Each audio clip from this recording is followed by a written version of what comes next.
ಬಸವೇಶ್ವರ ಮಧ್ವರ ದಿವ್ಯ ರಣ್ಣ ಷಡಕ್ಷರಿ ಪುನ್ನ ಹಂಪಲ ಕುಮಿಪತಿ ಚನ್ನ ಕುಮಾರವ್ಯಾಸರ ಮಂಗಳದ ಕವಿ ಕೋಗಿಲೆಗಳ ಪುಣ್ಯಾರ ನಾನಕ ರಾಮಾನಂದ ಕಬೀರ ಭಾರತ ಜನನಿಯ ತನುಜಾತೆ ಜಯ ಭಾರತ ಜನನಿಯ ತನುಜಾತೆ ಜಯ ಹೇ ಕರ್ನಾಟಕ ಮಾತೆ ಸರಿಗಪ ಹೊಯ್ಸಳರಾಳಿದ ನಾವೇ ಕಂಕಣಜ ಕನರ ಹೆಚ್ಚಿನ ಬಿ ಕೃಷ್ಣ ಶರಾವತಿ ತುಂಗ ಕಾವೇರಿಯವರ ರಂಗ ಚೈತನ್ಯ ಪರಮಾಂಸ ವಿವೇಕರ ಭಾರತ ಜನನಿಯ ತನುಜಾತೆ ಭಾರತ ಜನನಿಯ ತನುಜಾತೆ ಜಯ ಹೇ ಕರ್ನಾಟಕ ಮಾತೆ ಸರ್ವ ಜನಾಂಗದ ಶಾಂತಿಯ ತೋಟ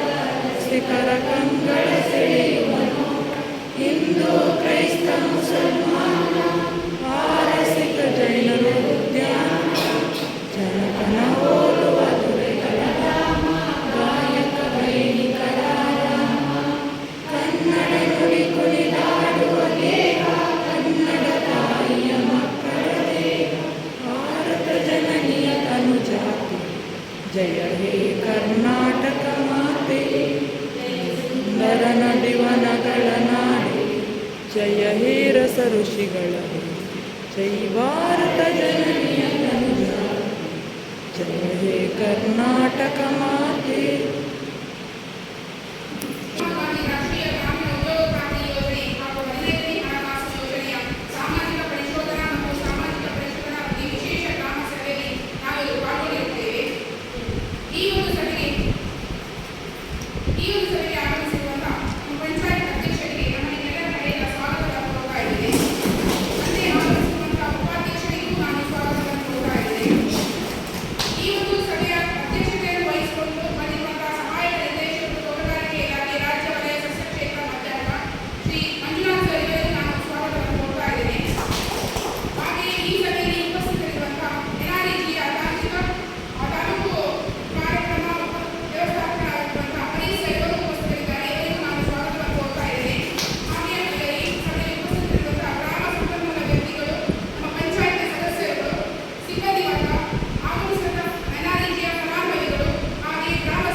ಬಾಕಿ ಇರುವುದಿಲ್ಲ. ಇದೆರಡು ಆಕ್ಷೇಪಣೆಗೆ ಇಟ್ಟಂತ ಪ್ಯಾರಾಗಳಾಗಿರುತ್ತದೆ. ಇದು ಅನುಪಾನ ವರದಿ.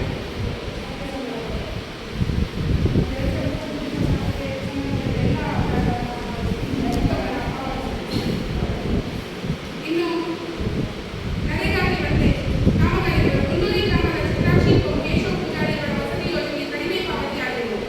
ಗುಂಡೂರಿ ಗ್ರಾಮದ ಚಿತ್ರಾಕ್ಷಿ ಕೇಶವ ಪೂಜಾರಿಗಳ ವಸತಿ ಯೋಜನೆಯಲ್ಲಿ 927 ರೂಪಾಯಿ ಕಡಿಮೆ ಪಾವತಿಯಾಗಿರುವುದನ್ನು ಪಾವತಿಸಿ ಅದನ್ನು ಸರಿಪಡಿಸಲಾಗಿದೆ.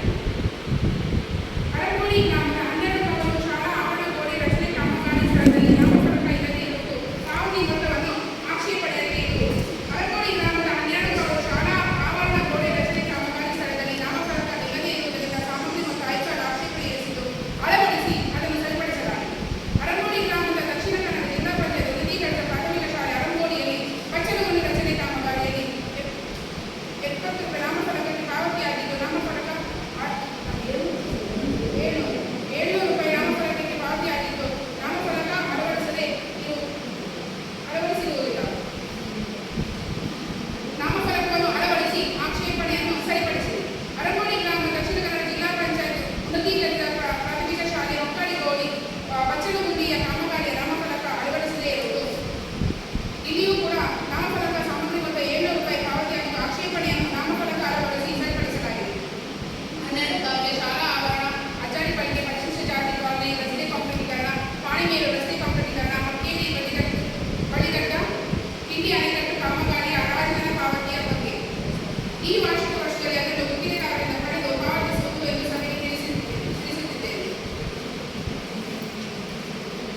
ಪಾಣಿಮೇರು ಜಯ ಪೂಜಾರಿ ಗೋಪ ಪೂಜಾರಿ ಅಡಿಕೆ ಕೃಷಿಗೆ 2 ಬಾರಿ ಸಾಮಗ್ರಿ ಮೊತ್ತ ಪಾವತಿಯಾಗಿರುವ ಬಗ್ಗೆ ಸದರಿ ಮೊತ್ತವನ್ನು ವಸೂಲಾತಿ ಮಾಡಿ ಸರ್ಕಾರದ ಸಂಬಂಧಪಟ್ಟ ಶಿಕ್ಷೆಗೆ ಪಾವತಿಸಲಾಗಿದೆ.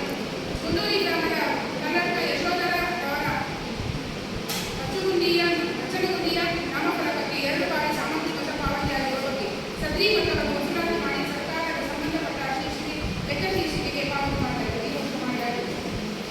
ಒಂದು 3,700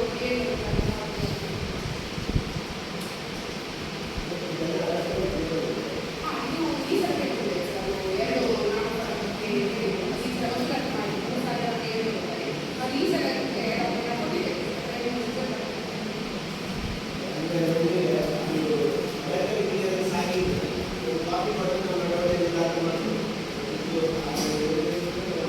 ಈ ಸಲಕ್ಕೆ ನಾವು ಮಾಡಿದ್ವಿ. ಒಂದ್ಸಲ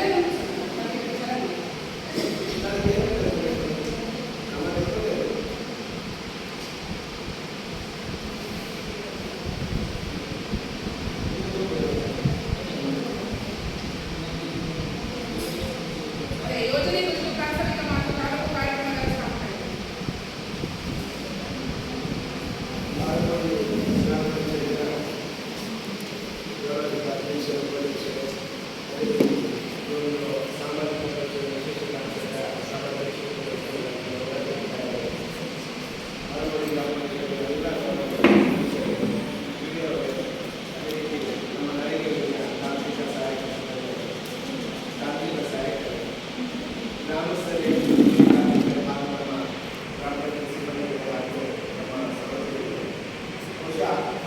ಸರ್ಕಾರದ 2 ಬಹಳ ಮಹತ್ವಾಕಾಂಕ್ಷೆಯ ಯೋಜನೆಗಳು, ಇದು ಮಹಾತ್ಮ ಗಾಂಧಿ ನಡೆ ಯೋಜನೆ ಹಾಗೂ ಈ 2 ಯೋಜನೆಗಳ ಈ ಸಾಮಾಜಿಕ ಪರಿಷ್ಕರಣೆಯನ್ನು ನಾವು ಏಕಕಾಲಕ್ಕೆ ನಡೆಸ್ತಾ ಬರ್ತಾ ಇದ್ದೀವಿ. ನಮ್ಮ ಗ್ರಾಮ ಪಂಚಾಯತ್ನಲ್ಲಿ 18ನೇ ತಾರೀಕಿಂದ ಇವತ್ತಿನವರೆಗೆ ಸಾಮಾಜಿಕ ಪರಿಷ್ಕರಣೆ ಪ್ರಕ್ರಿಯೆ 26ನೇ ತಾರೀಕಿಗೆ ಸಾಮಾಜಿಕ ಪರಿಷ್ಕರಣೆ ಗ್ರಾಮ ಸಭೆಗೆ ನಾವು ಸೇರಿದ್ದೇವೆ. ಈ ಸಭೆಯ ಉದ್ದೇಶ ಏನು ಅಂತ ಹೇಳಿದ್ರೆ, ಈ ಸಾಮಾಜಿಕ ಪರಿಷ್ಕರಣೆ ಪ್ರಕ್ರಿಯೆಯಲ್ಲಿ ಏನು ವರದಿಗಳು ದಾಖಲಾಗಿರ್ತವೆ, ಹಾಗೆ ಈ ಒಂದು ಯೋಜನೆಯಲ್ಲಿ ಇದರಲ್ಲಿ ಪಾಲ್ಗೊಂಡ ಫಲಾನುಭವಿಗಳಿರ್ಬೋದು ಅಥವಾ ಕೂಲಿಕಾರ್ಮಿಕರಿರ್ಬೋದು, ಗ್ರಾಮಸ್ಥರಿರ್ಬೋದು, ಏನಾದರೂ ಸಲಹೆ ಸೂಚನೆಗಳಿರ್ಬೋದು ಅಥವಾ ಅವರ ಕುಂದುಕೊರತೆಗಳ ಏನಾದರೂ ಇದ್ದರೆ ಆ ಒಂದು ಕುಂದುಕೊರತೆಗಳಲ್ಲಿ ಒಂದು ಗ್ರಾಮ ಸಭೆಯಲ್ಲಿ ಸೂಕ್ತ ಪರಿಹಾರ ಕಂಡುಕೊಳ್ಳಲಿಕ್ಕೆ ಒಂದು ಸೂಕ್ತ ವೇದಿಕೆಯನ್ನಾಗಿ ಕಲ್ಪಿಸಿಕೊಳ್ಳುವಂಥದ್ದು ಈ ಒಂದು ಯೋಜನೆಯ ಈ ಒಂದು ಗ್ರಾಮ ಸಭೆಯ ಮುಖ್ಯ ಉದ್ದೇಶ. ಜಾಸ್ತಿ ಯೋಜನೆ ಬಗ್ಗೆ ಎಲ್ಲರಿಗೂ ಗೊತ್ತಿದೆ, ಹಾಗಾಗಿ ಯೋಜನೆಯಲ್ಲಿ ಜಾಸ್ತಿ ನಾನು ಅದರ ಬಗ್ಗೆ ಮಾತಾಡಿ ಹೋಗಲ್ಲ. ಇಲ್ಲಿ ಒಂದು ವಿಚಾರ ಗಮನಕ್ಕೆ ತರಬೇಕು ಅನ್ನೋ ವಿಚಾರವನ್ನು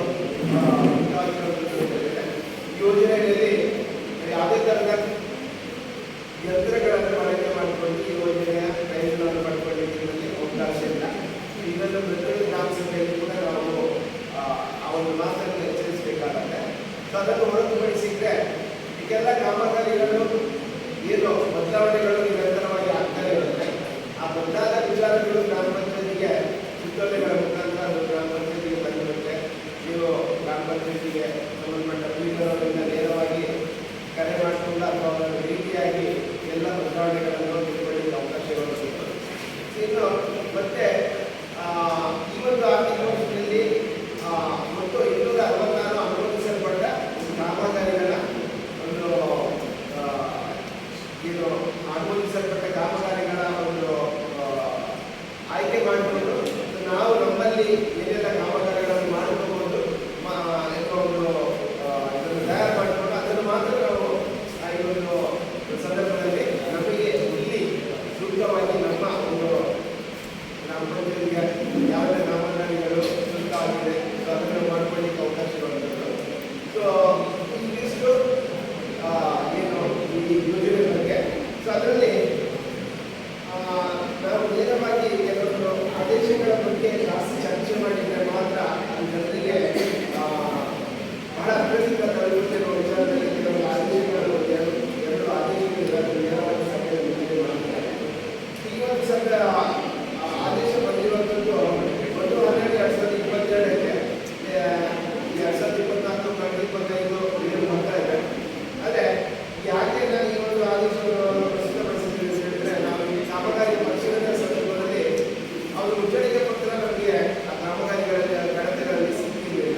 ಆ ಒಂದು ಕಾರಣಕ್ಕಾಗಿ ಈ ಒಂದು ಆದೇಶವನ್ನು ನಾನು ಮತ್ತೆ ಸಭೆಯಲ್ಲಿ ಹೇಳಿದ್ದೇನೆ. ಸೊ ಅದರಲ್ಲಿ ವಿಷಯ ಏನು ಹೇಳಿದ್ರೆ, ಮಹಾತ್ಮ ಗಾಂಧಿ ನರೇಗಾ ಯೋಜನೆಗೆ ಅನುಷ್ಠಾನಗೊಳಿಸುವ ವೈಯಕ್ತಿಕ ಕಾಮಗಾರಿಗಳನ್ನು ಫಲಾನುಭವಿಗಳ ಋಣಪಾವತಿ ಆದ ನಂತರ ಅದೇ ಉದ್ದೇಶಕ್ಕೆ ಬಳಸಿಕೊಳ್ಳುತ್ತಿರುವ ಬಗ್ಗೆ ಹೀಗೆ ಈ ಒಂದು ವಿಷಯದ ಬಗ್ಗೆ ಒಂದು ಆದೇಶವನ್ನು 1/12/2022 ಆದೇಶವನ್ನು ಪಾಲಿಸಿದ್ದಾರೆ. ಅದರಲ್ಲಿ ಏನು ಹೇಳ್ತಾರೆ ಅಂತಂದರೆ, ಮೇಲಿನ ವಿಷಯಕ್ಕೆ ಸಂಬಂಧಿಸಿದಂತೆ ಮಹಾತ್ಮ ಗಾಂಧಿ ನರೇಗಾ ಯೋಜನೆಗೆ ಅನುಷ್ಠಾನಗೊಳಿಸುವ ವೈಯಕ್ತಿಕ ಕಾಮಗಾರಿಗಳನ್ನು ಫಲಾನುಭವಿಗಳು ಹಣ ಪಾವತಿಯಾದ ನಂತರ ಅದೇ ಉದ್ದೇಶಕ್ಕಾಗಿ ಬಳಸಿಕೊಳ್ಳುತ್ತಿರುವುದು ಹಾಗೂ ಕೃಷಿ ಹೊಂಡಗಳನ್ನು ಮುಚ್ಚಿಹಾಕುತ್ತಿರುವ ಬಗ್ಗೆ ಹಲವಾರು ಪ್ರಕರಣಗಳು ಸಾಮಾಜಿಕ ಪರಿಶೀಲನೆಯಲ್ಲಿ ವರದಿಯಾಗಿರುತ್ತವೆ. ಆದ್ದರಿಂದ ಈ ಯೋಜನೆಯಲ್ಲಿ ಪಡೆದ ವೈಯಕ್ತಿಕ ಸೌಲಭ್ಯಗಳನ್ನು ಕನಿಷ್ಠ 5 ವರ್ಷಗಳವರೆಗೆ ಅದೇ ಉದ್ದೇಶಕ್ಕೆ ಬಳಸದಂತೆ ಅಥವಾ ನಾಶಪಡಿಸಿದಂತೆ ವೈಯಕ್ತಿಕ ಕಾಮಗಾರಿಗಳ ಫಲಾನುಭವಿಗಳಿಂದ ಮುಚ್ಚಳಿಕೆ ಪತ್ರ ಪಡೆಯುವ ಪದ್ಧತಿಯನ್ನು ಜಾರಿಗೊಳಿಸುವಂತೆ ಉದ್ದೇಶಿತ ಸಭೆಯಲ್ಲಿ ಮಾನ್ಯರು ಸೂಚಿಸಿರುತ್ತಾರೆ. ಸೂಚನೆಯಂತೆ ವೈಯಕ್ತಿಕ ಕಾಮಗಾರಿಗಳ ಫಲಾನುಭವಿಗಳಿಂದ ಕಡ್ಡಾಯವಾಗಿ ಮುಚ್ಚಳಿಕೆ ಪತ್ರ ಪಡೆದ ನಂತರವೇ ಕಾಮಗಾರಿಗಳನ್ನು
2.5 ಲಕ್ಷ ಅದಕ್ಕೆ ಸೇರ್ಪಡೆಗೊಳಿಸಿ ಮತ್ತು 5 ಲಕ್ಷಗಳ ಒಂದು ಪ್ರಯೋಜನವನ್ನು ವೈಯಕ್ತಿಕವಾಗಿ ಪಡೆಯಲಿಕ್ಕೆ ಅದಕ್ಕೆ ಅವಕಾಶ ಕಲ್ಪಿಸಿಕೊಟ್ಟಿದ್ದಾರೆ.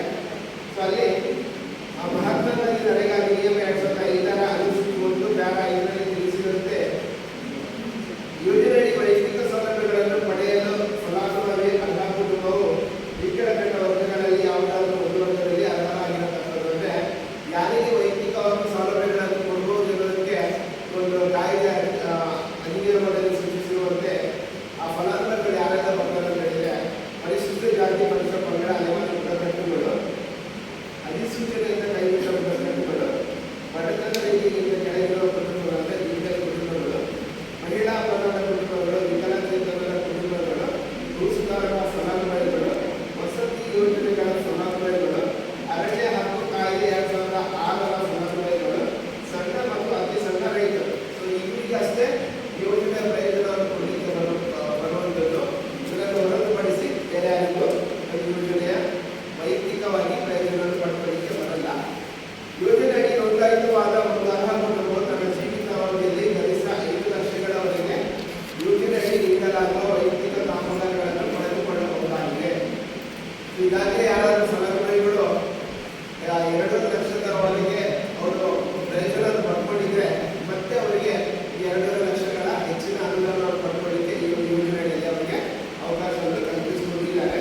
ಸೊ ಅದನ್ನು ದಯವಿಟ್ಟು ಸಂಬಂಧಪಟ್ಟ ಎಲ್ಲರೂ ನಮಗೆ ಸಿಕ್ಕ ಮಾಹಿತಿಯನ್ನು ಹಂಚಿಕೊಂಡ್ರೆ ಎಲ್ಲರಿಗೂ ಪ್ರಯೋಜನ ಆಗುತ್ತೆ. ಸೊ ಅದರಲ್ಲಿ ಇವಾಗ ಹೆಚ್ಚಿನದು ಕೆಲವೊಂದು ನಮ್ಮ ಈ ಜಿಲ್ಲೆಗೆ ಸೂಕ್ತವಾದಂತಹ ಕಾಮಗಾರಿಗಳ ಒಂದು ಪಟ್ಟಿಯನ್ನು ನಾನು ಹೇಳ್ತೇನೆ. ಅದರಲ್ಲಿ ದನದ ಕೊಟ್ಟಿಗೆ 4 ದನಗಳಿಗೆ ₹57,000 ಅನುದಾನವನ್ನು ಈಗ ಕೊಡ್ತಾ ಇದ್ದಾರೆ. ಈ ಹಿಂದೆ ಪರಿಶಿಷ್ಟ ಜಾತಿ ಮತ್ತು ಪರಿಶಿಷ್ಟ ಪಂಗಡ ಅಂತ ಅದನ್ನು ಬೈಫರ್ಕೇಶನ್ ಮಾಡಿದ್ರು. ಇಲ್ಲಿ ಇವಾಗ ಈ 57,000 ಎಲ್ಲರಿಗೂ ಒಂದೇ ಸಮಾನವಾಗಿ ಸಿಗುವಂಥದ್ದು. ಆದರೆ 4 ದನಗಳು ಇರಬೇಕು. 4 ದನಗಳಿದ್ದಾಗ ಅವರಿಗೆ 57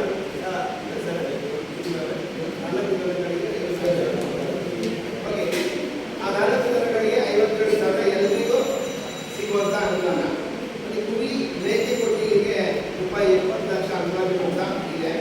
ಬಚ್ಚಲ ಕೊಟ್ಟಿಗೆ 11,000, ಹಿಂದೆ 17,000 ಅಂತ ಅದನ್ನು ಕಡಿಮೆ ಮಾಡಿದ್ದಾರೆ, 11,000ಕ್ಕೆ ಇಳಿಸಿದ್ದಾರೆ. ಕೋಳಿ ಶೆಟ್ಟಿಗೆ 60,000, ಕೊಳವೆ ಬಾವಿ ಮರುಪೂರಕ ಘಟಕ 45,000, ಎರೆಮಡ ಘಟಕ 20,000 ಮತ್ತು ಎರೆದ ಬಾವಿಗೆ 1.5 ಲಕ್ಷ, 3,50,000 ಅನುದಾನ ಸಿಕ್ಕಿದೆ.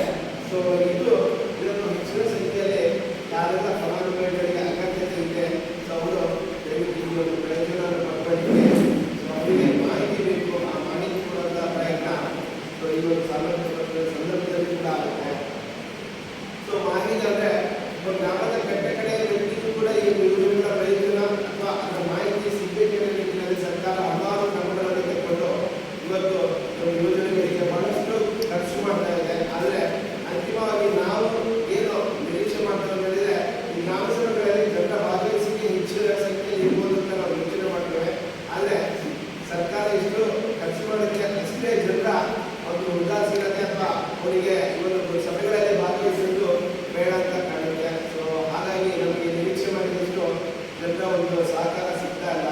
ಸೊ ಜನರಿಗೆ ಸರ್ಕಾರದ ಪ್ರಯೋಜನಗಳು ಬೇಕು, ಮನೆ ಬಾಗಿಲಿಗೆ ಬರಬೇಕು. ಆದರೆ ಇಂಥ ಸಭೆಗಳ ಆಯೋಜನೆ ಮಾಡಿಕೊಂಡು ಅದರಲ್ಲಿ ಏನಾದರೂ ಲೋಪದೋಷಗಳು ಆಗ್ತಾ ಇದೆ ಅನ್ನೋ ವಿಚಾರದ ಬಗ್ಗೆ ಚರ್ಚೆ ಮಾಡಿಕೊಂಡು ಅದನ್ನು ತಿಳ್ಕೊಂಡು ಅದನ್ನು ಸರ್ಕಾರಕ್ಕೆ ವರದಿ ಮಾಡುವಂತಹ ಪ್ರಯತ್ನಗಳು ಬಂದಾಗ ಅದರಲ್ಲಿ ಜನರ ಭಾಗವಹಿಸಿಕೆ ಬಹಳಷ್ಟು ಕಡಿಮೆ ಆಗಿರೋದು ತುಂಬ ಶೋಧನೆಯ ವಿಚಾರ. ಯಾಕಂದರೆ ಸರ್ಕಾರಗಳ ಯೋಜನೆಗಳಿಗೆ ಖರ್ಚು ಮಾಡುತ್ತೆ. ಆದರೆ ಅಷ್ಟೇ ಮಟ್ಟದ ಒಂದು ನಿರೀಕ್ಷೆಯನ್ನು ಸರ್ಕಾರ ಕೂಡ ಬಯಸುತ್ತೆ. ಯಾಕಂದರೆ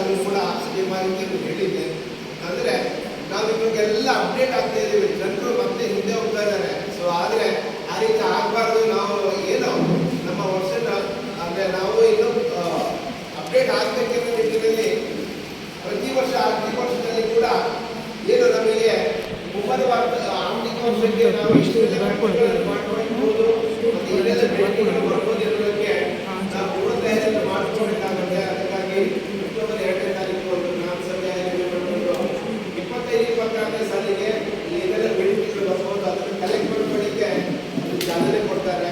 ಸೊ ಅದು ಎಲ್ಲ ಪ್ರಕ್ರಿಯೆಗಳು ನಿಗದಿತ ದಿನಾಂಕದವರೆಗೆ ಗ್ರಾಮ ಪಂಚಾಯತ್ ಆಗುತ್ತೆ. ಸೊ ಆದ ನಂತರ ಈಗ ನಮ್ಮಲ್ಲಿ ನಾರ್ಮಲ್ ಆಗಿ ಹೇಳಬೇಕು ಅಂತ ಹೇಳಿದ್ರೆ ನಮ್ಮಲ್ಲಿ ಬಹುಬೇಡಿಕೆಯ ಕಾಮಗಾರಿ ಅಂತ ಹೇಳಿದ್ರೆ ಬಾವಿ ಕಾಮಗಾರಿ. ನಾವು ಅದನ್ನು ಆ ಕಾಮಗಾರಿಯನ್ನು ನಿರ್ವಹಿಸುವ ಟೈಮ್ ಅಂತ ಹೇಳಿದ್ರೆ ಆಲ್ಮೋಸ್ಟ್ ಏಪ್ರಿಲ್ ಮೇ ತಿಂಗಳಲ್ಲಿ ಅದನ್ನು ಮಾಡ್ತೇವೆ. ಸೊ ಆ ಏಪ್ರಿಲ್ ಮೇ ತಿಂಗಳಲ್ಲಿ ಮಾಡಬೇಕು ಅಂತ ಇದ್ರೂ ಕೂಡ ನಾವು ಆಗ ಅರ್ಜಿಯನ್ನು ಆ ಟೈಮಲ್ಲಿ ಕೊಡಲಿಕ್ಕಿಲ್ಲ. ಅದಕ್ಕಿಂತ ಮುಂಚಿತವಾಗಿ ಅಕ್ಟೋಬರ್ ಏನು ನಾವು ಗ್ರಾಮ ಸಭೆಯನ್ನು ಆಯೋಜನೆ ಮಾಡ್ತೇವೆ ಮುಂಚಿತವಾಗಿ ಕೊಡಬೇಕು ಅನ್ನೋದು ಜನರಿಗೆ ಇನ್ನಷ್ಟು ತಿಳಿದಿಲ್ಲ. ಸೊ ಹೆಚ್ಚಿನವರು ಯಾವಾಗ ಕಾಮಗಾರಿಯನ್ನು ಮಾಡ್ತಾರೆ ಆವಾಗ ಬಂದು ಅರ್ಜಿ ಕೊಡಲಿಕ್ಕೆ ಬರ್ತಾರೆ. ಹೆಚ್ಚಿನವರಿಗೆ ಈ ಒಂದು ಯೋಜನೆ ಪ್ರಯೋಜನ ಸಿಗ್ತಾ ಇಲ್ಲ. ಅದಕ್ಕೆ ಮುಖ್ಯ ಕಾರಣ ಅವರಿಗೆ ಮಾಹಿತಿ ಬರುತ್ತೆ. ನಾವು ಅಪ್ಡೇಟ್ ಆಗಿರೋ ಮಾಹಿತಿಯನ್ನು ಅವರಿಗೆ ತಲುಪಿಸಲಿ ವಿಫಲರಾಗಿದ್ದೇವೆ. ಸೊ ಆ ಒಂದು ನಿಟ್ಟಿನಲ್ಲಿ ತಾಲೂಕು ಐಸಿ ಸೈನಿಕರು ಕೂಡ ಅಲ್ಲಲ್ಲಿ ಇವತ್ತು ಮಾಹಿತಿಗಳನ್ನು ಅವರಿಗೆ ಹಂಚುವಂಥ ಕೆಲಸವನ್ನು ಮಾಡಲಿಕ್ಕೆ ಕೂಡ ಒಂದು ಜವಾಬ್ದಾರಿ ಇರುವಂಥದ್ದು. ಸೊ ಈ ಪ್ರಕ್ರಿಯೆಗಳು ಗ್ರಾಮ ಪಂಚಾಯತ್ನಲ್ಲಿ ನಡೆದು ನಮ್ಮ ಆರ್ಥಿಕ ವರ್ಷ ಯಾವಾಗ ಏಪ್ರಿಲ್ 1ನೇ ತಾರೀಕು ಪ್ರಾರಂಭ ಆಗುತ್ತೆ. ಸೊ ಈ ಗಿರಿಯ ಯೋಜನೆ ಮಾಡುವಂಥದ್ದು ಇರ್ಬೋದು, ಅದಕ್ಕೆ ಅನುಮೋದನೆ ಪಡ್ಕೊಳ್ಳುವಂಥದ್ದು ಇರ್ಬೋದು, ಈ ಎಲ್ಲ ದಿನವನ್ನೇ ಹಿಂದೆ ಆಗುತ್ತೆ. ಅಂತಿಮವಾಗಿ ಎಲ್ಲ ಮುಖ್ಯ ಕಾರ್ಯನಿರ್ವಹಣಾಧಿಕಾರಿ ಅವರು ಈ ಒಂದು ಯೋಜನೆಗಳ ಕ್ರಿಯೆ ಯೋಜನೆಗೆ ಅನುಮೋದನೆ ಕೊಡುವಂತಹ ಅಧಿಕಾರಿ ಅವರು ಆಗಿರ್ತಾರೆ. ಸೊ ಅದು ಅವರ ಅನುಮೋದನೆ ನಂತರ ಪ್ರತಿಯೊಬ್ಬ ಗ್ರಾಮ ಪಂಚಾಯತ್ಗೆ ವಾಪಸ್ ಆ ಒಂದು ಕ್ರಿಯೆ ಯೋಜನೆ ಪ್ರತಿ ಬರುತ್ತೆ. ಏಪ್ರಿಲ್ 1ನೇ ತಾರೀಕಿಂದ ಆ ಎಲ್ಲ ಕಾಮಗಾರಿಗಳನ್ನು ಮಾಡ್ಕೊಳ್ಳಿಕ್ಕೆ ಅವಕಾಶ ಇರುತ್ತೆ. ಸೊ ಆವಾಗ ಯಾರೆಲ್ಲ ಈ ಕಾಮಗಾರಿಗಳಲ್ಲಿ ಬೇಡಿಕೆ ಮುಂಚಿತವಾಗಿ ಕೊಟ್ಟಿರ್ತಾರೋ ಅವರಿಗೆ ಗ್ರಾಮ ಪಂಚಾಯತ್ ಕಾರ್ಯಾದೇಶ ಪತ್ರ ಕೊಡ್ತಾರೆ. ಅಂದರೆ ನೀವು ಇಂಥ ಒಂದು ಕಾಮಗಾರಿಗೆ ಬೇಡಿಕೆ ಕೊಟ್ಟಿದ್ದೀರಾ, ಆ ಕಾಮಗಾರಿಯನ್ನು ನೀವು ಮುಂದೆ ಪ್ರಾರಂಭ ಮಾಡುವಂಥ ಒಂದು ಕಾಮಗಾರಿ ಆದೇಶ ಪತ್ರ ಕೊಡ್ತಾರೆ. ಅದರ ನಂತರ ಆ ಸಂಬಂಧಪಟ್ಟ ಫಲಾನುಭವಿಗಳು ಆ ಕಾಮಗಾರಿಯನ್ನು ಪ್ರಾರಂಭ ಮಾಡಬೇಕು ಅಂತ ಮುಂಚೆ ಗ್ರಾಮ ಪಂಚಾಯತಿಗೆ ತಿಳಿಸಬೇಕಾಗುತ್ತೆ. ಸೊ ಆ ತಿಳಿಸಿದ ನಂತರ ಅವರು ಅವನ ಕಾಮಗಾರಿ ಛಾಯಾಚಿತ್ರವನ್ನು ನನಗೆ ತಂತ್ರಾಂಶಕ್ಕೆ ಅಪ್ಲೋಡ್ ಮಾಡಬೇಕಿರುತ್ತೆ. ಸೊ ಈ ಮಾಹಿತಿ ಕೊಟ್ಟಾಗ ಖಂಡಿತ ಗ್ರಾಮ ಪಂಚಾಯತ್ ಸಿಬ್ಬಂದಿಗಳು ಬರ್ತಾರೆ. ಸೊ ಆ ಕಾಮಗಾರಿ ಮಾಡೋದಕ್ಕಿಂತ ಮುಂಚೆ ನಾಮಫಲಕವನ್ನು ಕಡ್ಡಾಯವಾಗಿ ಹಾಕಿ ಆ ಖಾಲಿ ಜಾಗದ ಒಂದು ಛಾಯಾಚಿತ್ರವನ್ನು ನನಗೆ ತಂತ್ರಾಂಶಕ್ಕೆ ಅಪ್ಲೋಡ್ ಮಾಡಬೇಕಿರುತ್ತೆ. ಸೊ 2ನೇ ಹಂತ ಕಾಮಗಾರಿ ನಿರ್ವಹಿಸುವಂಥ ಛಾಯಾಚಿತ್ರ, 3ನೇ ಹಂತ ಆ ಕಾಮಗಾರಿ ಮುಕ್ತಾಯವಾದ ನಂತರ ಛಾಯಾಚಿತ್ರ. ಇಲ್ಲಿ ಅದನ್ನು ನನಗೆ ತಂತ್ರಾಂಶಕ್ಕೆ ಅಪ್ಲೋಡ್ ಮಾಡಿದ್ರೆ ಯಾವುದೇ ರೀತಿಯಲ್ಲಿ ನಿಮಗೆ ಕೂಲಿ ಪಾವತಿ ಇರ್ಬೋದು ಅಥವಾ ಸಾಮಗ್ರಿ ಪಾವತಿ ಇರ್ಬೋದು ನಿಮಗೆ ಸಮಸ್ಯೆಗಳು ಬರಲ್ಲ. ಇದೆಲ್ಲ ಕ್ರಮವಾಗಿ ಆಗದೆ ಹೋದರೆ ಮಾತ್ರ ನಿಮ್ಮ ಕೂಲಿ ಪಾವತಿ ಇರ್ಬೋದು, ಸಾಮಗ್ರಿ ಪಾವತಿಗೆ ನಿಮಗೆ ಭಾಳ ಕಷ್ಟ ಆಗುತ್ತೆ. ಸೊ ಇದು ಆ ಮೊದಲಾದಂತಹ ವಿಚಾರಗಳ ಮಾಹಿತಿ. ಸೊ ಇಲ್ಲಿ ಸಾಮಾಜಿಕ ವರ್ಷದ ಸಂದರ್ಭದಲ್ಲಿ ನಾವು ಮುಖ್ಯವಾಗಿ 3 ವಿಚಾರಗಳಿಗೆ ಬಹಳಷ್ಟು ಒತ್ತು ಕೊಡ್ತೇವೆ. ಒಂದು ಪಾರದರ್ಶಕತೆ, ಉತ್ತರದಾಯಿತ್ವ, ಜನಸಾಮಾನ್ಯ. ಪಾರದರ್ಶಕತೆ ಅಂತ ಹೇಳಿದರೆ ಏನು ನೇರವಾಗಿ ಏನು ವಸ್ತುನಿಷ್ಠ ವರದಿಯನ್ನು ಸಭೆಯಲ್ಲಿ ಮಂಡನೆ ಮಾಡುವಂಥದ್ದು. ಅಂದರೆ ಆ ಕಾಮಗಾರಿಗಳಿಗೆ ಸಂಬಂಧಪಟ್ಟ ಕಡತಗಳಿರುತ್ತೆ, ಅದಕ್ಕೆ ಸಂಬಂಧಪಟ್ಟ ಏನೇ ಒಂದು ಪಾವತಿಗೆ ಕ್ರಮ ವಹಿಸಿದ್ರು ಕೂಡ ಅದು ಆನ್ಲೈನಲ್ಲಿ ನಮಗೆ ಸಿಗುವಂಥದ್ದು. ತಂತ್ರಾಂಶದಲ್ಲಿರುವಂತಹ ಮಾಹಿತಿಯನ್ನು ನಾವು ಕಲೆಕ್ಟ್ ಮಾಡಿಕೊಂಡು ಆ ಕಡತಗಳಲ್ಲಿರುವ ನಮ್ಮದಾಗಿರುವ ಒಂದು ಮಾಹಿತಿಗಳನ್ನು ಪರಿಶೀಲಿಸಿ ಸೊ ಅದಕ್ಕೆ ತಾಳೆ ಮಾಡಿಕೊಂಡು ಆ ವರದಿಯನ್ನು ತಯಾರು ಮಾಡಿಕೊಂಡು ಮತ್ತು ಕಾಮಗಾರಿಗಳು ನಡೆದಿರುವಂಥ ಸ್ಥಳಕ್ಕೆ ಭೇಟಿ ಕೊಟ್ಟು ಒಂದು ಕರಡು ವರದಿ ಪ್ರತಿಯನ್ನು ತಯಾರು ಮಾಡ್ತೇವೆ. ಸೊ ಅದನ್ನು ಒಂದು ಸಭೆಯಲ್ಲಿ ಮಂಡನೆ ಮಾಡುವಂಥದ್ದು ಅಂತಿಮ ದಿನ ಗ್ರಾಮ ಸಭೆಯಲ್ಲಿ. ಸೊ ಅಲ್ಲಿ ಚರ್ಚೆಗೆ ಮುಕ್ತ ಅವಕಾಶ ಕಲ್ಪಿಸಿಕೊಡ್ತೇವೆ. ಸೊ ಅಲ್ಲಿ ಆ ಒಂದು ಆ ಸಾಲಿನ ವರದಿ ಅನುಮೋದನೆ ಆಗುತ್ತೆ. ಸೊ ಅದರ ನಂತರ ಉತ್ತರದಾಯಿತ್ವದ ಬಗ್ಗೆ ಹೇಳಬೇಕು ಅಂತ ಹೇಳಿದರೆ ಇಲ್ಲಿ ಗ್ರಾಮ ಪಂಚಾಯತ್ ವ್ಯಾಪ್ತಿಯಲ್ಲಿ ಪಂಚಾಯತ್ ಅಭಿವೃದ್ಧಿ ಅಧಿಕಾರಿ ಅವರು ಎಲ್ಲ ಸಮಸ್ಯೆಗಳಿಗೆ ಉತ್ತರದಾಯಿತ್ವವನ್ನು ಹೊಂದಿದ್ದಾರೆ. ನರೇಗೇಶ್ವರಿ ಇರ್ಬೋದು, ಪತ್ನಿ ಹಣಕಾಸು ಯೋಜನೆ ಇರ್ಬೋದು, ಇವೆಲ್ಲ ಏನಾದರೂ ಸಮಸ್ಯೆಗಳು ಕುಂದುಕೊರತೆಗಳಿದ್ದಲ್ಲಿ ಸೊ PDO ಅವರನ್ನು ಭೇಟಿಯಾಗಿ ಅದಕ್ಕೆ ಸಮಸ್ಯೆ ಸೂಕ್ತ ಪರಿಹಾರ ಕಂಡುಕೊಳ್ಳಿಕ್ಕೆ ಅವಕಾಶ ಇದೆ. ಸೊ ಅಲ್ಲೂ ಆಗಿಲ್ಲ. ತಾಲೂಕು ಮಟ್ಟದಲ್ಲಿ ಸಹಾಯಕ ನಿರ್ದೇಶಕರು ಗ್ರಾಮೀಣಾಭಿವೃದ್ಧಿಯಿಂದ ಸೊ ಅವರಿದ್ದಾರೆ. ಸೊ ಅವರನ್ನು ಭೇಟಿಯಾಗಿ ಅಥವಾ ಅವರಿಗೆ ದೂರುಗಳನ್ನು ಸಲ್ಲಿಸಿ ನಿಮ್ಮ ಏನು ಸಲಹೆ ಅಥವಾ ಸಮಸ್ಯೆಗಳನ್ನು ಇತ್ಯರ್ಥಪಡಿಸಿಕೊಳ್ಬೋದು. ಸೊ ತಾಲೂಕು ಮಟ್ಟದಲ್ಲಿ ಆಗಿಲ್ಲ ಅಂತಂದರೆ ಜಿಲ್ಲಾ ಮಟ್ಟದಲ್ಲಿ ombudsperson ಅವರು ಕೆಲಸ ಮಾಡ್ತಾ ಇದ್ದಾರೆ. ಸೊ ಅವರಿಗೂ ನಿಮ್ಮ ದೂರುಗಳನ್ನು ಸಲ್ಲಿಸಿ ಪರಿಹಾರಗಳನ್ನು ಕಂಡುಕೊಳ್ಳಲಿಕ್ಕೆ ಅವಕಾಶ ಕಲ್ಪಿಸಿಕೊಟ್ಟಿದ್ದಾರೆ ಹಂತವಾಗಿ. ಸೊ ಇದಿಷ್ಟು. ಇನ್ನು 3ನೇ ವಿಚಾರ, ಇನ್ನು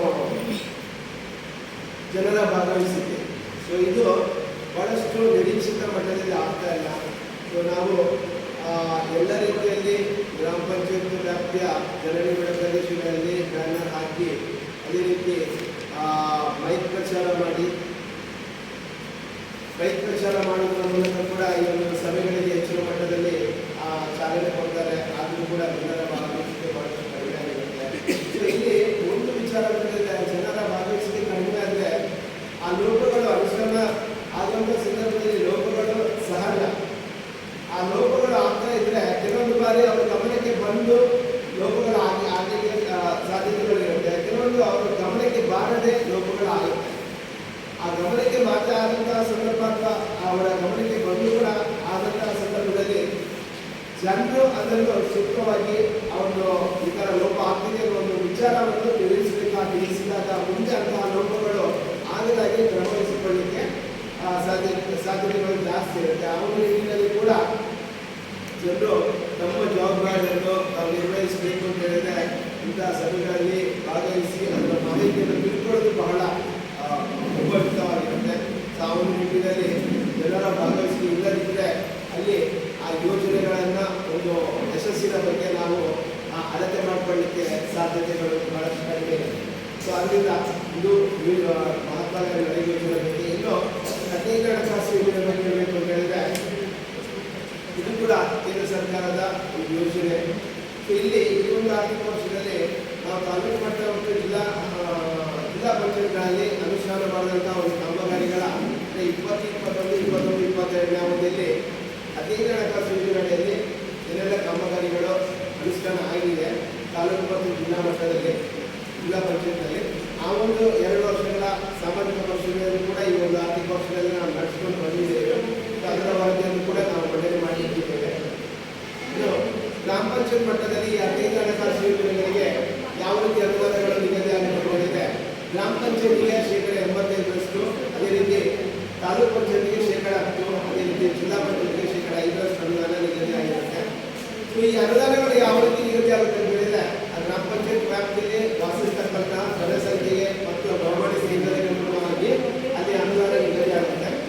ಆ ಏನು ಅನುದಾನಗಳು ಬಿಡುಗಡೆ ಆದಂಥ ಸಂದರ್ಭದಲ್ಲಿ ಅದನ್ನು 2 ವಿಭಾಗಗಳನ್ನಾಗಿ ಮಾಡ್ತಾರೆ. ಒಂದು ನಿರ್ಬಂಧಿತ ಅನುದಾನ, ಮತ್ತೊಂದು ಅನಿರ್ಬಂಧಿತ ಅನುದಾನ.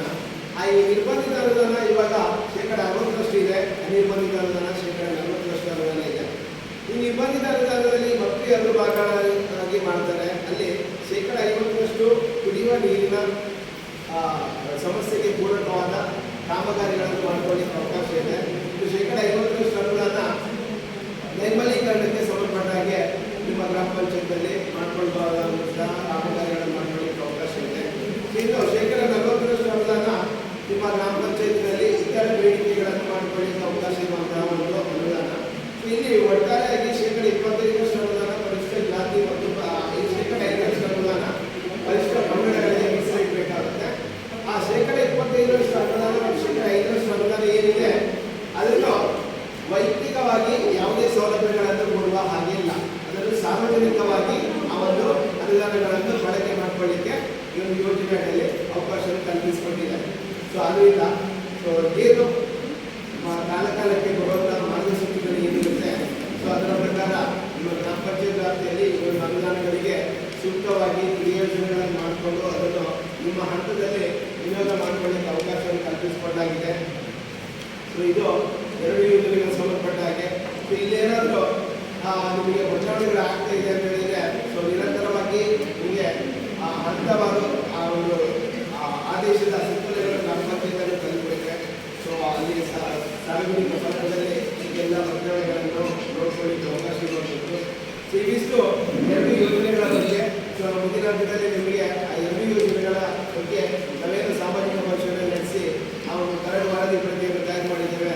ಅದು ಮುಂದಿನ ಹಂತದಲ್ಲಿ ನಿಮಗೆ ಮಂಡನೆ ಆಗಲಿಕ್ಕಿದೆ. ಆ ಮಂಡನೆ ಆದಂಥ ಸಂದರ್ಭದಲ್ಲಿ ಅದಕ್ಕೆ ಮುಖ್ಯವಾದ ಚರ್ಚೆಗೆ ಅವಕಾಶವನ್ನು ಕಲ್ಪಿಸಿಕೊಡ್ತೇವೆ. ಸೊ ಅದೇ ರೀತಿ ನಿಮ್ಮಲ್ಲಿ ಯಾವುದೇ ರೀತಿಯ ಒಂದು ಕುಂದು ಕೊರತೆಗಳಿದ್ದರೂ ಕೂಡ ಅದನ್ನು ದಯವಿಟ್ಟು ಸಭೆಯಲ್ಲಿ ವ್ಯಕ್ತಪಡಿಸಿಕೊಳ್ಳಿ. ಸೊ ಅದು ಕಾಮಗಾರಿಗಳಿಗೆ ಸಂಬಂಧಪಟ್ಟಾಗಿ ಇದ್ದರೆ ಸೊ ಅದಕ್ಕೆ ತಾಂತ್ರಿಕವಾಗಿ ಮಾಹಿತಿ ಕೊಡಲಿಕ್ಕೆ ನಮ್ಮ ಈ ಒಂದು ನಡೆಗಳಿಂದ ಇಂಜಿನಿಯರ್ ಅವರು ಇದ್ದಾರೆ. ಅವರು ನಿಮಗೆ ಸೂಕ್ತ ಪರಿಹಾರವನ್ನು ಕೊಡ್ತಾರೆ. ಯೋಜನೆಗಳ ಬಗ್ಗೆ ಹೆಚ್ಚಿನ ಮಾಹಿತಿ ಕೊಡ್ತಾರೆ.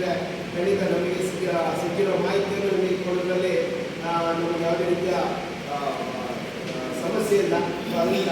ನೀವು ಕೇಳಬೇಕು, ನಾವು ಅದನ್ನು ಹೇಳಬೇಕು. ಅವರು ಇದರಲ್ಲಿ ಚರ್ಚೆ ಮಾಡೋಣ ಅಂತ ಹೇಳುತ್ತಾ ಈ ಒಂದು ಸಭೆಯಲ್ಲಿ ನನಗೆ ಯೋಜನೆಗಳ ಬಗ್ಗೆ ಪ್ರಾಸಂಗಿಕವಾಗಿ ಮಾತನಾಡಲಿಕ್ಕೆ ಅನುವು ಮಾಡಿಕೊಟ್ಟಿದ್ದೀರಾ ಎಂದು ಊಹಿಸ್ತಾ ಈ ಮಾತನ್ನು ಮುಗಿಸ್ತಾರೆ. ಧನ್ಯವಾದಗಳು. ಇನ್ನು ಮುಂದಕ್ಕೆ 15ನೇ ಹಣಕಾಸು ಯೋಜನೆಯ 2023-24ನೇ ಸಾಲಿನಲ್ಲಿ ಲಭ್ಯವಾಗಿರುವ ಅನುದಾನ ಹಾಗೂ ವೆಚ್ಚವಾಗಿರುವ ಅನುದಾನದ ವಿವರ ಮಂಡನೆ ಹಾಗೂ ವರದಿಯಲ್ಲಿ ಕಂಡುಬಂದ ನ್ಯೂನತೆ ಅಂಶಗಳು, ಗಂಭೀರ ಪ್ರಕರಣಗಳ ಬಗ್ಗೆ ವಿವರ ಮಂಡನೆ ಗ್ರಾಮ ಸಂಪನ್ಮೂಲ ವ್ಯಕ್ತಿಯವರು.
ವೆಚ್ಚದ ವಿವರಾಂಶದಲ್ಲಿ ಮಂಡನೆ ಮಾಡಿದ್ರು. ಗ್ರಾಮ ಪಂಚಾಯತ್, ತಾಲೂಕು ಪಂಚಾಯತ್ ಹಾಗೆ ಜಿಲ್ಲಾ ಪಂಚಾಯತ್ ಅನುಷ್ಠಾನ ಮಾಡಿರ್ತಕ್ಕಂಥ ಕಾಮಗಾರಿಗಳ ವಿವರ. ಅದರ ಬಗ್ಗೆ ಏನಾದರೂ ತಿಳಿಸ್ತೀಯಾ?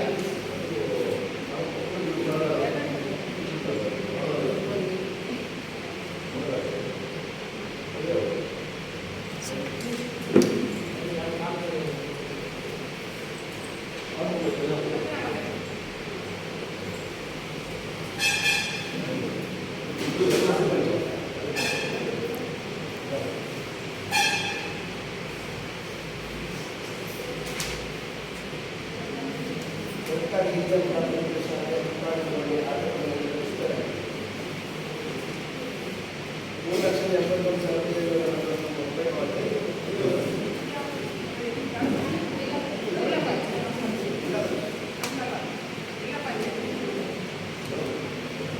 ತಾಲೂಕು ಪಂಚಾಯತ್ ಜಿಲ್ಲಾ ಏನು ಹಣಕಾಸು ಇದೆ ಈಗ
1,728 ರೂಪಾಯಿ ಪಾವತಿ ಆಗಿದ್ದಾರೆ. ಪಾವತಿ ಮಾಡುವಾಗ 1,90,90 ರೂಪಾಯಿ ಪಾವತಿ ಮಾಡಿದ್ದಾರೆ. 629 ರೂಪಾಯಿ ಕಡಿಮೆ ಪಾವತಿ ಆಗಿದೆ. ಕಡಿಮೆ ಪಾವತಿ ಆಗಿರೋ ಬಗ್ಗೆ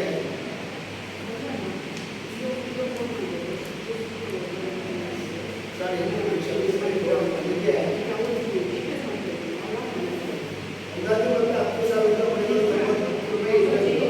ಅದರಲ್ಲಿ ಇನ್ನೊಂದು 10,728 ಆದರೆ ಅವರಿಗೆ ಪಾವತಿ ಆಗಿರೋದು 10,099 ರೂಪಾಯಿ ಪಾವತಿ ಆಗಿದೆ. 629 ರೂಪಾಯಿ ಅವರಿಗೆ ನಿಯಮಾನುಸಾರ ಕಡಿಮೆ ಪಾವತಿ ಆಗಿರುವುದನ್ನು ನಾವು ಇವತ್ತು ಹೊರಗಡೆ ಅದನ್ನು ವರದಿ ಮಾಡಿದ್ದೇವೆ. ಇದು ತಾಲೂಕು ಪಂಚಾಯತಿಗೂ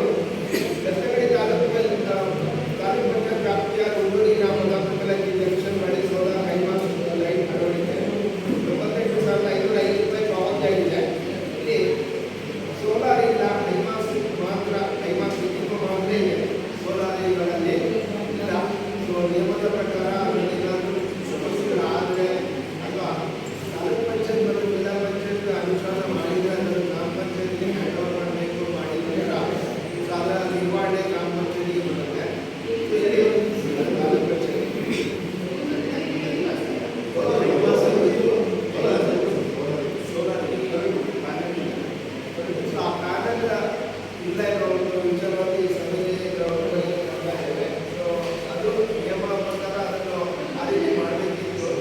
ಸೊ ಅದನ್ನು ಮಾಡಿಲ್ಲ. ಆ ಒಂದು ಕಾರಣಕ್ಕೆ ನಾವು ವರದಿಯಲ್ಲಿ ಅದನ್ನು ಮಾರ್ಗಸೂಚಿಗಳಿಗೆ ಅದನ್ನು ವರದಿ ಮಾಡ್ತಾ ಇದ್ದೇವೆ.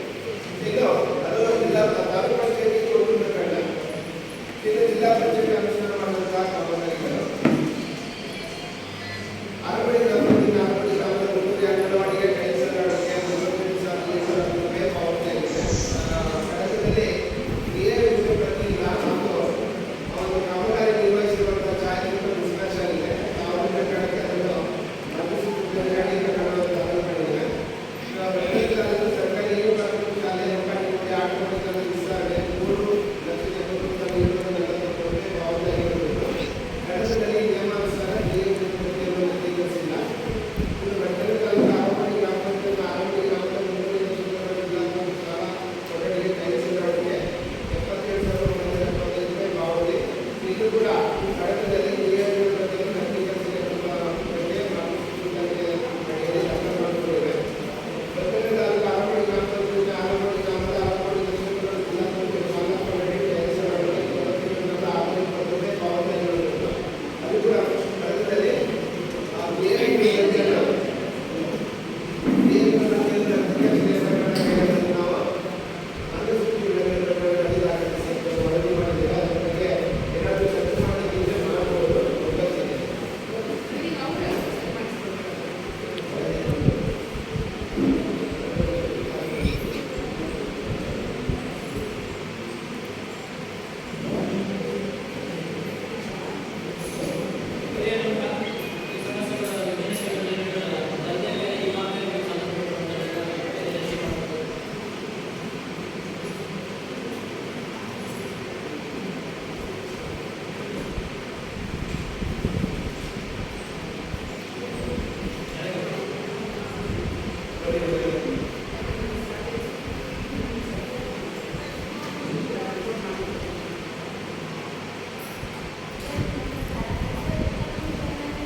ಕೋಟಿ ರೂಪಾಯಿ ಬಂದಿದೆ.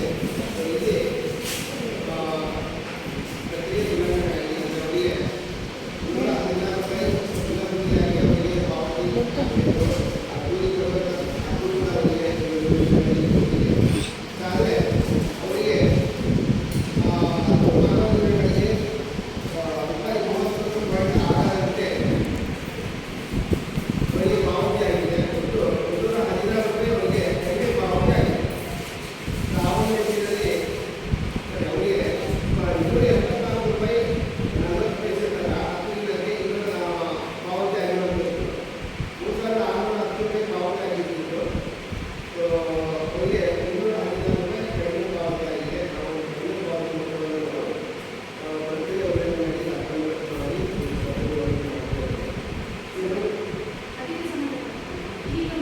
ಅಕೌಂಟ್ ಮಾಡಿ ಅದಕ್ಕೆ ಸಂಬಂಧ ಈಗ 316 ಅದಕ್ಕೆ ಸರಿಪಡಿಸಿಕೊಳ್ಳಿಕ್ಕೆ ಸಹ ಆಗುತ್ತಿಲ್ಲ. ಅದಕ್ಕೆ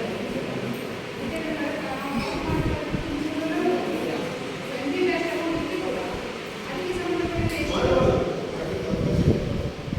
ಫಲಾನುಭವಿಗೆ ನಿಯಮಾನುಸಾರ ಆಗಲ್ಲ. ಫಲಾನುಭವಿಗೆ 316 ರೂಪಾಯಿ ತಲುಪಿರೋ ಬಗ್ಗೆ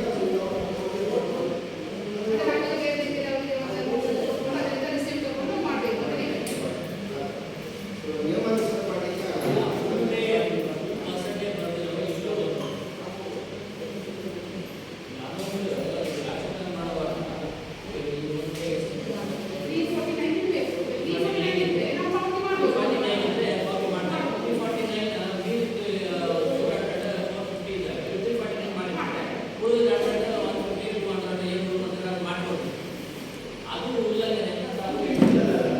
ಇವಾಗ 10 ದಿನಕ್ಕೆ 316 ರೂಪಾಯಿ ಪಾವತಿ ಆಗ್ತೈತಿ. ಬಟ್ ಈಗ ಏನಾಗಿದೆ 284 ರೂಪಾಯಿ 40 ಪೈಸೆ ತರ 10 ದಿನಗಳಿಗೆ ಪೇಮೆಂಟ್ ಆಗಿದೆ. ಅದು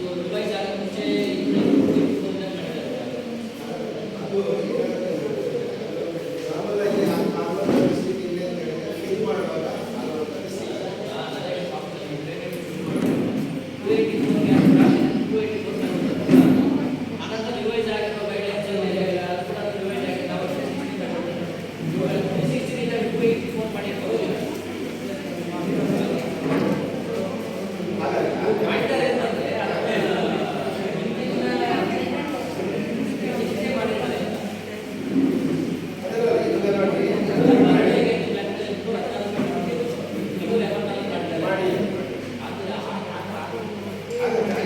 ಆಗಿರೋದಂದ್ರೆ ಸಿಸ್ಟಮ್ ಹೇಳ್ತಾರೆ. ಅದು ಯಾವುದರ ಬರುತ್ತೆ, ಅದು ಯಾವುದು ಬರುತ್ತೆ ಅಂತ ಹೇಳಿದ್ರೆ ಫಿಲ್ ಮಾಡುವಾಗ ಏನಾದರೂ ಇವರು ಸರಾಸರಿ ಏಜ್ ಅದು 216ಕ್ಕಿಂತ ಒಂದು ಪಾಯಿಂಟ್ ಇವರು ಅಲ್ಲಿ ಎಂಟ್ರಿ ಮಾಡಿದ್ರು ಅಂತ ಹೇಳಿದ್ರೆ ವೇರಿಯೇಷನ್ ಬರುತ್ತೆ. ಸೊ ಅದು ಆಗ್ತಾ ಇರುವಂಥ 574.40 ಅದು 10 ನಮ್ಮ ವೇಜ್ ಈಗ ಏನಿದೆ ಅದರ ಪ್ರಕಾರ ನೀವು ಪೇಮೆಂಟ್ ಮಾಡಲಿಕ್ಕೆ ಆಗುವುದಿಲ್ಲ, ಸರಿಪಡಿಸಿಕೊಳ್ಳಿಕ್ಕೆ ಆಗುವುದಿಲ್ಲ. ಅವರಿಗೆ ಅಮೌಂಟ್ ಅನ್ನು ಕೊಟ್ಟು ಅವರಿಂದ ಒಂದು ರಿಸೀವ್ ತಗೊಂಡು ಆ ಫೈಲ್ ಇಟ್ಟು ಅದನ್ನು ನಾವು ಕ್ಲಿಯರ್ ಮಾಡ್ಕೋಬೇಕು ಅಂತ, ಕ್ಲೋಸ್ ಮಾಡ್ಕೋಬೇಕು ಅಂತ. ಅಫಿಷಿಯಲಿ ನಾವು ಮಾಡೋಕ್ಕಾಗಲ್ಲ.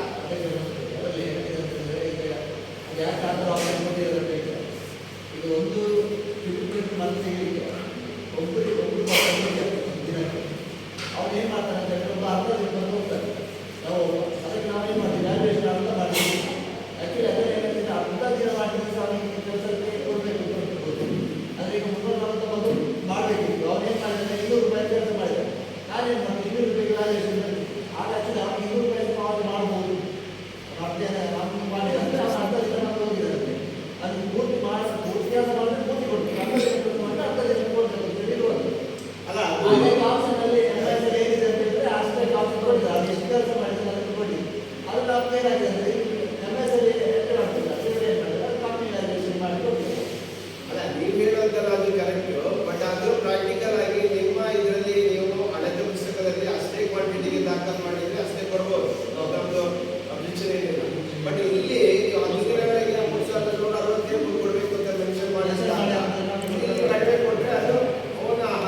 ಆಗಿರೋ ಮೊತ್ತ 6,997. ಇವರಿಗೆ ಪಾವತಿ ಆಗಿರುವಂಥ ಮೊತ್ತ 9,570. ಹೆಚ್ಚುವರಿಯಾಗಿ 1,794 ರೂಪಾಯಿ ಪಾವತಿ ಆಗಿದೆ. ಅದನ್ನು ನಿಯಮಾನುಸಾರ ಹಣಕಾಸಿನ ದುರ್ಬಳಕೆ ಪ್ರಕರಣದಲ್ಲಿ ನಾವು ವರದಿ ಮಾಡ್ತಾ ಇದ್ದೇವೆ. ಆರಮಡಿ ಗ್ರಾಮದ ಕೋಡಿಂಗಲ್ ಸಂಶೋಧನಾ ಬಾಬು ಇವರ ಅಡಿಕೆ ಕೃಷಿ ಈ ಒಂದು ಕಾಮಗಾರಿಯಲ್ಲಿ ಅಡಕೆ ಪುಸ್ತಕದಲ್ಲಿ ದಾಖಲಿಸಿದ ಮೊತ್ತ 44,644. ಅವರಿಗೆ ವಾಸ್ತವವಾಗಿ ಪಾವತಿ ಆಗಿರುವಂಥ ಮೊತ್ತ 45,188. ಹೆಚ್ಚುವರಿಯಾಗಿ 244 ರೂಪಾಯಿ ಪಾವತಿಯಾಗಿದೆ. ಇದನ್ನು ಹಣಕಾಸಿನ ದುರ್ಬಳಕೆ ಪ್ರಕರಣ ದಾಖಲು ಮಾಡಿದ್ದೇವೆ. ಇನ್ನು ಅದೇ ಕಾಮಗಾರಿಗೆ ಚೆಕ್ ಮೆಜರ್ಮೆಂಟ್ ನಿರ್ವಹಿಸಿಲ್ಲ ಎನ್ನುವ ಕಾರಣಕ್ಕಾಗಿ ಆ ಏನು ಪಾವತಿ ಒಟ್ಟು ಮೊತ್ತವನ್ನು ಹಣಕಾಸಿನ ವಿಚಾರಣೆ ಪ್ರಕರಣದಲ್ಲಿ ದಾಖಲು ಮಾಡಿಕೊಂಡಿದ್ದೇವೆ.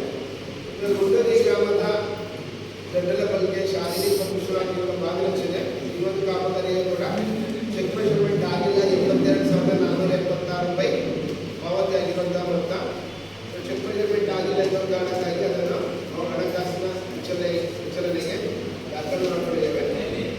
ಇದು ತೋಟಗಾರಿಕೆ ಇಲಾಖೆ ಅಡಿಯಲ್ಲಿ ಅನುಷ್ಠಾನವಾದಂತಹ 5 ಕಾಮಗಾರಿಗಳಿವೆ. ತೋಟಗಾರಿಕೆ ಅರಮಡಿ ಗ್ರಾಮದ ರತ್ನಾವತಿ ಗಣಪತಿ ಭಟ್ರವರ ಜಮೀನಲ್ಲಿ ಅಡಿಕೆ ತೋಟ ಅಭಿವೃದ್ಧಿ. ತೋಟಗಾರಿಕೆ ಗುಂಡೂರಿ ಗ್ರಾಮದ ಸದಸ್ಯ ಶಾಲೆ ಜಮೀನಲ್ಲಿ ಅಡಿಕೆ ತೋಟ ಅಭಿವೃದ್ಧಿ. ಇನ್ನೊಂದು ಕಾಮಗಾರಿ ಅರಮಡಿ ಗ್ರಾಮದ ಶ್ಯಾಮಲಂಗ ಶಾಲೆ ಅನ್ನೋ ಜಮೀನಲ್ಲಿ ಅಡಿಕೆ ತೋಟ ಅಭಿವೃದ್ಧಿ. ಅರಮಡಿ ಗ್ರಾಮದ ಶ್ರೀಧರ ಪೂಜಾರಿ ನೂತನ ಪೂಜಾರಿ ಇವರ ಜಮೀನಲ್ಲಿ ಅಡಿಕೆ ತೋಟ ಅಭಿವೃದ್ಧಿ. ಅರಮಡಿ ಗ್ರಾಮದ ಕುಟುಂಬ ಶೆಟ್ಟಿಯವರ ಜಮೀನಲ್ಲಿ ಅಡಿಕೆ ತೋಟ ಅಭಿವೃದ್ಧಿ. ಎಲ್ಲ ಕಾಮಗಾರಿಗಳ ಕಡತಗಳನ್ನು ಸಾಮಾಜಿಕ ಪರಿಶೀಲನೆ ಕೊಟ್ಟಿದ್ದಾರೆ. ಆದರೆ ಸ್ಥಳ ಪರಿಶೀಲನೆಗೆ ನಮಗೆ ಅವರು ಕ್ರಮ ಕೈಗೊಂಡಿರೋದಿಲ್ಲ. ಆ ಒಂದು ಕಾರಣಕ್ಕಾಗಿ ಅದನ್ನು ಪ್ರಕ್ರಿಯೆ ಉಲ್ಲಂಘನೆ ಅಡಿ ದಾಖಲು ಮಾಡಿ ಸಂಸದೆಯಲ್ಲಿ ವರದಿಗಳನ್ನು ಮಂಡನೆ ಮಾಡಿದ್ದೇವೆ. ಇವಿಷ್ಟು ವರದಿಗಳ ಬಗ್ಗೆ ಇದರಲ್ಲಿ ಚರ್ಚೆಗೆ ಅವಕಾಶ ಇದೆ. ಎಲ್ಲರೂ ಇದ್ರೆ ಹೇಳಬಹುದು.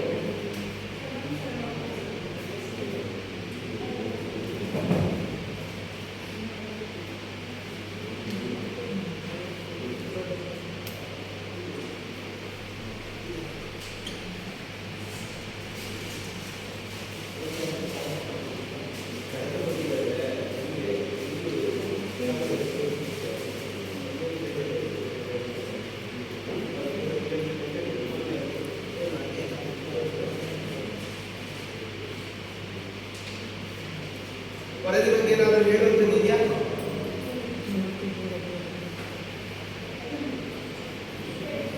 ನನ್ನ ಬೇರೆ ಇಷ್ಟೆಲ್ಲ ಬಗೆಹರಿಸಿದ ಮಾಡಲಿ ಬೇಡಿಕೆ ಮಾಡ ಅವೆಲ್ಲ ಕೊಡಲಿ ಸಲಹೆ ಸೂಚನೆ ಏನಾದರೂ ಇದ್ದರೆ ಅಥವಾ ನಿಮ್ಮ ಅನುಭವ ಉದ್ಯೋಗಾರ್ಥಿ ಯೋಜನೆಯಲ್ಲಿ ಪಡ್ಕೊಂಡಂಥ ಅನುಭವ ಅದು ಪಾಸಿಟಿವ್ ಇರ್ಬೋದು ಅಥವಾ ನೆಗೆಟಿವ್ ಇರ್ಬೋದು.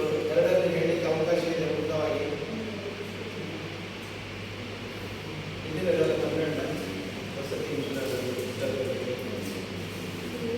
दादा डॉक्टर डायरेक्टला कामगार अधिकारी नक्की कोई बस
ಇಲ್ಲಿ ನಾವು ಮನಸ್ಸಿಗೆ 15 ಕ್ಲಾಸ್ನಲ್ಲಿ ಕೂಡ ಏನು ಅಂತ ಒಂದು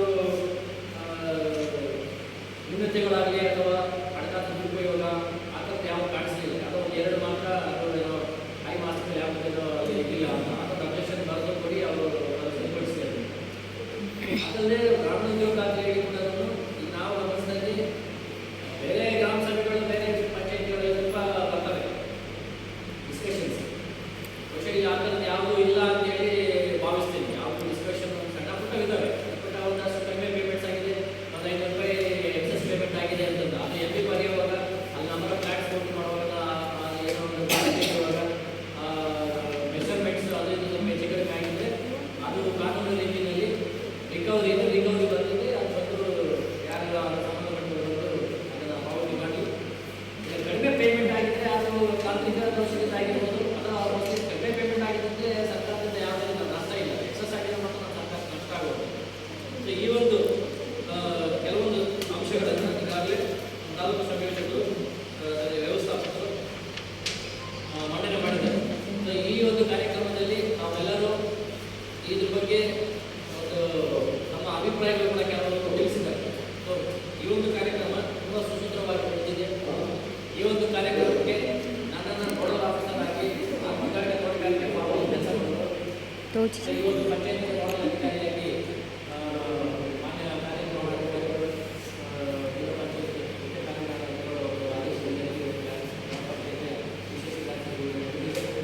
ನಾನು ಬಂದು ಈ ಒಂದು ಸಭೆಯಲ್ಲಿ ಉಪಸ್ಥಿತರಿದ್ದು ಈ ಒಂದು ಸಭೆಗೆ ಒಂದು ಎರಡು ಮಾಹಿತಿ ಸಲಹೆಗಳನ್ನು ಹೇಳಲಿಕ್ಕೆ ನಮ್ಮನ್ನು ಇಲ್ಲಿ ಆಹ್ವಾನಿಸಲಿಕ್ಕೆ ತಮ್ಮೆಲ್ಲರೂ ಯೋಚಿಸಿ ನನ್ನ ಮಾತನ್ನು ಮುಗಿಸಲಿಕ್ಕೆ ನಮಸ್ಕಾರ.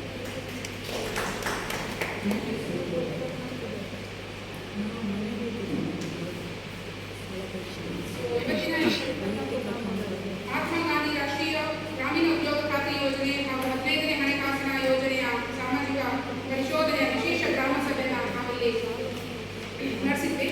ಸೊ ಈ ಒಂದು ಸಭೆಗೆ ಆಗಮಿಸಿರುವಂತಹ ನಮ್ಮ ಪಂಚಾಯತ್ ಅಧ್ಯಕ್ಷರಿಗೆ ನಿಮ್ಮೆಲ್ಲರ ಕಡೆಯಿಂದ ನಾನು ಧನ್ಯವಾದನ ಹೇಳ್ತೇನೆ. ಉಪಾಧ್ಯಕ್ಷರಿಗೂ ಧನ್ಯವಾದವನ್ನು ತಿಳಿಸುತ್ತಾ ನಮ್ಮ ಪಂಚಾಯತ್ ಎಲ್ಲ ಸದಸ್ಯರುಗಳಿಗೂ ಧನ್ಯವಾದವನ್ನು ಅರ್ಪಿಸ್ತಾ ಇದ್ದೇನೆ. ಈ ಒಂದು ಸಭೆಗೆ ನೋಡಲ್ ಅಧಿಕಾರಿಯಾಗಿ ಆಗಮಿಸಿರುವಂತಹ ಸಹಾಯಕ ನಿರ್ದೇಶಕರು ತೋಟಗಾರಿಕೆ ಇಲಾಖೆ ಸಸ್ಯ ಕ್ಷೇತ್ರ ಮದ್ದಳಕ ಇಲ್ಲಿಂದ ಆಗಮಿಸಿರುವಂತಹ ಮಂಜುನಾಥ್ ಸರ್ ಇವರಿಗೂ ನಾವು ಧನ್ಯವಾದನ ಅರ್ಪಿಸ್ತಾ ಇದ್ದೇನೆ. ಹಾಗೆ ಆಗಮಿಸಿರುವಂತಹ ಗ್ರಾಮ ಸಂಪನ್ಮೂಲ ವ್ಯಕ್ತಿಗಳಿಗೂ ನಾನು ಧನ್ಯವಾದನ ಅರ್ಪಿಸುತ್ತಾ ಈ ಒಂದು ತಾಲೂಕು ಕಾರ್ಯಕ್ರಮ ವ್ಯವಸ್ಥಾಪಕರಾದ ಹರೀಶ್ ಸರ್ ಅವರು ಆಗಮಿಸಿದ್ದಾರೆ, ಅವರಿಗೂ ನಾನು ಧನ್ಯವಾದಗಳನ್ನು ಅರ್ಪಿಸ್ತಾ ಇದ್ದೇನೆ. ಈ ಒಂದು ಸಭೆಯಲ್ಲಿ ಅವರ ಸಲಹೆ ಸೂಚನೆ ಹಾಗೂ ಮಾಹಿತಿಯನ್ನು ನೀಡಿರುವಂತಹ ನಮ್ಮ ತಾಂತ್ರಿಕ ಅಭಿಯಂತರರಾದ ನಿತಿನ್ ಸರ್ ಇವರಿಗೂ ನಾನು ಧನ್ಯವಾದನ ಅರ್ಪಿಸ್ತಾ ಇದ್ದೇನೆ. ಹಾಗೆ ಆಗಮಿಸಿರುವಂತಹ NREGA ಫಲಾನುಭವಿಗಳು ಹಾಗೂ ಗ್ರಾಮಸ್ಥರು ಎಲ್ಲರಿಗೂ ಹಾಗೂ ಸಿಬ್ಬಂದಿ ವರ್ಗದವರಿಗೂ ನಾನು ಧನ್ಯವಾದಗಳನ್ನು ಅರ್ಪಿಸ್ತಾ ಈ ಸಭೆಯನ್ನು ನಾನು ಇಲ್ಲಿ ಮುಕ್ತಾಯಗೊಳಿಸುತ್ತೇನೆ. ಧನ್ಯವಾದಗಳು. ಕೊನೆಗೆ ರಾಷ್ಟ್ರಗೀತೆ ಎಲ್ಲರೂ ಎಲ್ಲಿದ್ದೇವೆ.